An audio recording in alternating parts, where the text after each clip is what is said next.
Hey guys, it's May 22nd. It's Friday. Here's what we're doing in social studies today. We're going to watch the video and fill out the Google form. If you have any late work, go ahead and hand that in and then take today's poll. For the discussion, you're going to reply to the prompt and then respond to two students. Make sure you read the instructions because there's a particular way you should be responding today.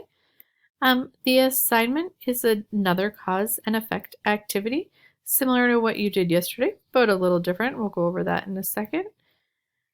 So if you go to the activity, you're going to be reading an article in Newsela. You do not need to take the quiz.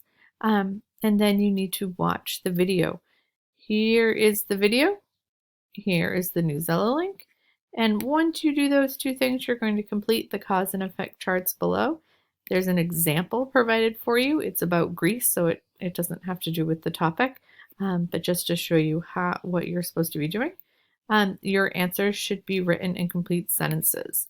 So what we did here is gave you a cause, something that happened, and then caused another thing to happen. And you need to explain the relationship between the cause and the effect based on the details of the article and the video. And again, that should be in complete sentences. Once it's done, hand it in on Unified Classroom.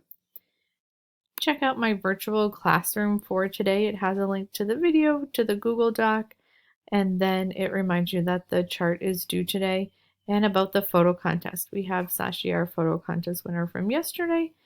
And once that's done, you can enter your photo to be featured in the virtual classroom for Monday.